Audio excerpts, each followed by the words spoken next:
ಸಾಹಿತಿಗಳು ಈ ಕಾಲದಲ್ಲಿ ಇರಲಿಲ್ಲ, ಬಹಳ ಹಿಂದೆನೇ ಇದ್ರು, ಓದ್ಕೊಂಡಿದ್ರು, ಅವಕಾಶಗಳು ಸಿಕ್ಕಿದ್ದಾಗ ಓದ್ಕೊಂಡಿದ್ರು.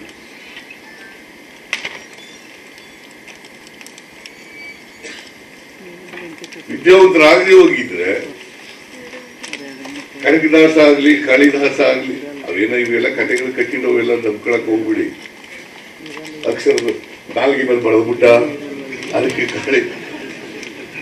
ಕಾಳಿದಾಸ ವಿದ್ಯಾವಂತ ಆಗ್ಬಿಟ್ಟ, ಅವೆಲ್ಲ ಇವೆಲ್ಲ ಸುಳ್ಳುಗಳು.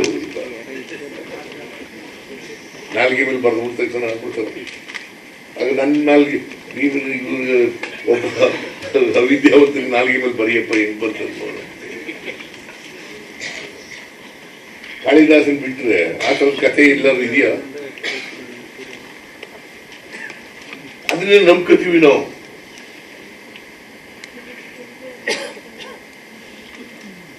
ಈಗ ವಾಲ್ಮೀಕಿ ರಾಮಾಯಣ ಬರೆದಿದ್ದಾರೆ. ಯಾರು? ವಾಲ್ಮೀಕಿ ರಾಮಾಯಣ ಬರೆದ್ರು.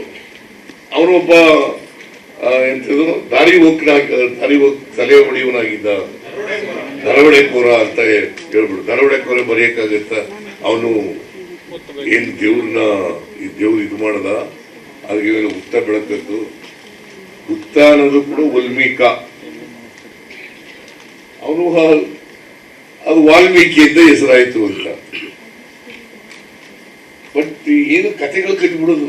ಈಗ ದಲಿತರು, ಹಿಂದುಳಿದವರು, ಶೂದ್ರ ಹೊರಗಡೆ ಇದಾರಲ್ಲ, ಅವ್ರೇನಾದ್ರು ಬುದ್ಧಿವಂತರಾದ್ರೆ ಅವ್ರು ಯಾಕೆ ಬುದ್ಧಿವಂತರಾಗೋದು ಒಂದು ಕಥೆ ಕಟ್ಟಿದ್ದಾರೆ.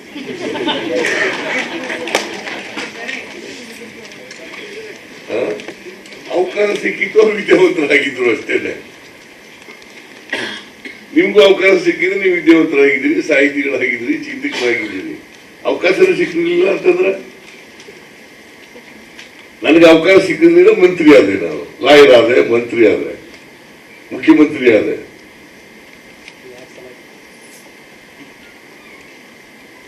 ಇದು ನೀವು ಇದನ್ನ ವಸ್ತುಸ್ಥಿತಿಯನ್ನ ಬಹಳ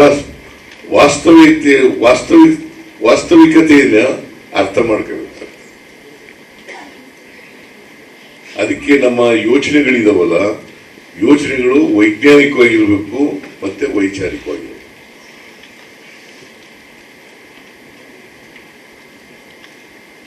ನಾನು ಹಿಂದೆ ಮುಖ್ಯಮಂತ್ರಿ ಆಗಿರುವಾಗ ಈ ಮೌಢ್ಯಗಳು, ಕಂದಾಚಾರಗಳು ಇದಕ್ಕೆ ವಿರುದ್ಧವಾಗಿ ಒಂದು ಕಾನೂನು ತಗೊಂಡ್ಬಂದೆ.